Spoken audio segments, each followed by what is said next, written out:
started out a normal day, just like any other. I took a shower and grabbed a cup of milk before heading out to the train station and waving goodbye to my loving friends and my assistant Spike. Then jumped on board the train, sat down, looked to my window, and promptly entered my usual daydream state. I finally arrived at Canterlot, headed up to the castle, and arrived at my study room to see a huge pile of paperwork. I sighed and got started. I was deep in concentration on my work. A scream coming down from the hallway broke my concentration. I considered going to see what it was, but the thought quickly passed. Probably just another hysterical mare overreacting to a spider. Just as I started getting back to work, something else grabbed my attention. I peered out the window into the town below and, to my astonishment, saw a scene of utter chaos. Ponies fighting, even killing each other for simply no reason.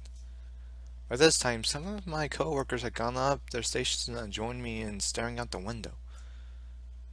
I tried to get back to work, but a few minutes later I overheard one of my co-workers talking about a virus that makes ponies homicidal. However, I could only make out bits and pieces of the conversation and didn't learn anything specifically useful. At this point, I felt myself entering into a mild shock. It was obvious whatever was going on was serious, and that a significant percentage of the population were going to be killed or wounded over the course of the next few days. My thoughts quickly turned to my friends. Were they okay? And what about my assistant Spike? What if these maniacs were near their home? I knew that sending a scroll to Spike would mostly be an easy way, but then yet again, if he was away from the rest of my friends, and or trapped in the library, what good would that do? I decided not to waste time on doing so. I headed straight home. I began to make my way through a series of corridors that led to the elevators. The castle built a couple of box cubicles all around the place to make the travel from down to up the floors much easy. On my way, I noticed a struggle out of the corner of my eye. I turned to see this figure cold, frantically clawing at biting a young mare's leg. Blood was already pouring from her multiple wounds. The mare cried out for me to help her. I began to look for something to help me, but all of my fellow co-workers seemed to be far more interested in saving their own skins. By the time I returned to the place, both the greatest coal and the wounded mare had gone. I decided to continue to the elevator. I arrived at the elevator, but to my dismay it seemed to me that many other ponies had the same idea. I heard a ping and the magic-powered elevator door slid open. In a split second, the large crowd of the castle staff pushed and shoved their way into the tiny mailbox. I quickly made my way down the stairs to the ground floor. Sure, I was out of breath, but at least I saved time and avoided a potentially lethal situation. I eventually reached the ground floor and entered the main hall. The scene in front of me was one of extreme violence. The royal guards were desperately battling a swarm of affected, and they appeared to be losing. I watched helplessly as a guard on the opposite side of the wall was torn from limb to limb. I noticed the sword lying on the floor just a meters away from his dismembered corpse. I don't want to take the risk by seeing by those freaks. I just left the hole towards the back way. I managed to slip away without any effect in noticing and proceeded down the near exit. I made my way through several corridors towards the back of the castle. As I approached the rear entrance, I spotted a hefty padlock across the bolt, which is magic work because of a special alloy that prevented magic from breaking it, making it possible to open without a key. I cursed my bad luck and tried to figure out my next move. The janitor would have the key, but reaching his office would require going back to the main hall. I realized that breaking the door down would be impossible, that heading back would be too dangerous.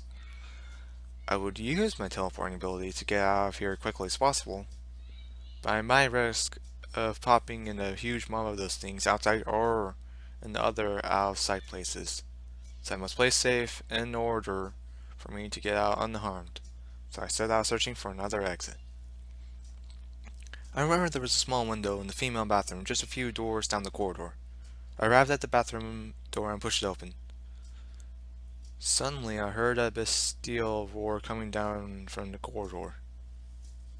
A dozen of the infected had spawned me, and were now heading in my direction. I quickly entered the bathroom and spotted the window I was thinking of. However, to my dismay, it was much smaller than I remembered.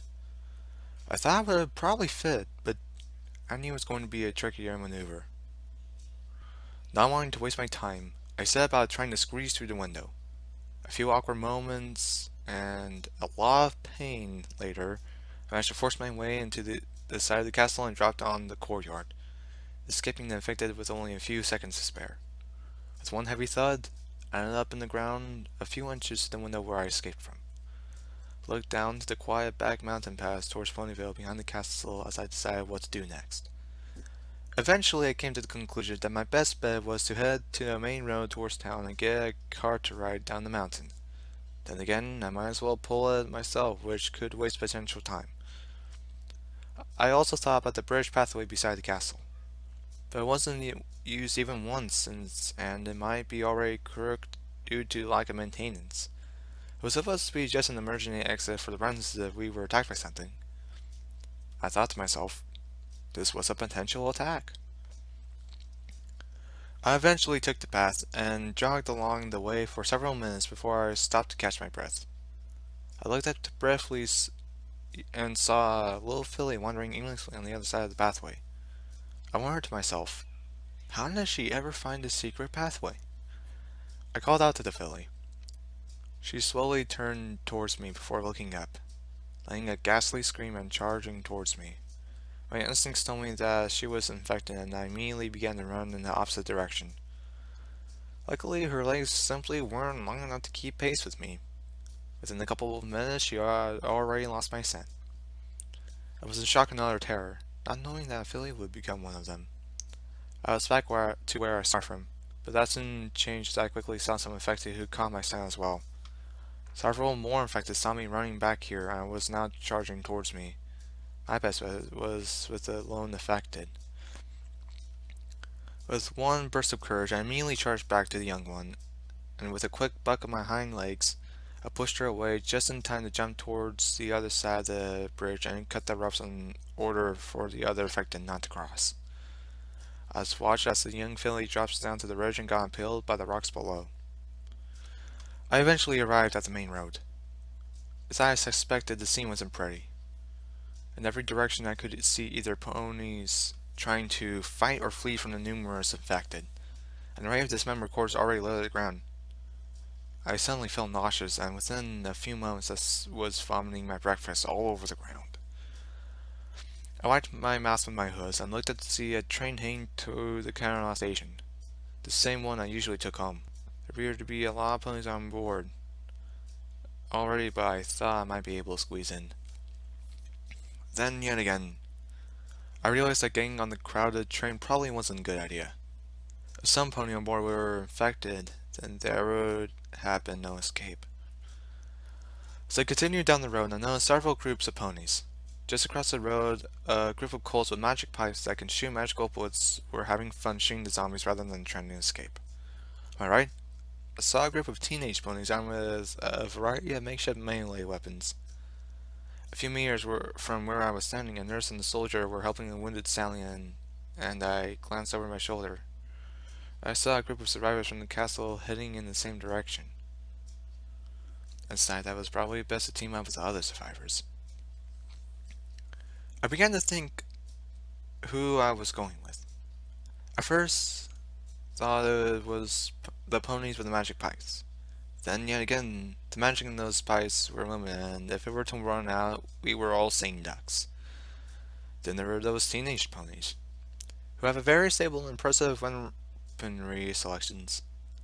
But then yet again, I knew no pony there, so it may be a potential that they might leave me in a sticky situation with no second thought.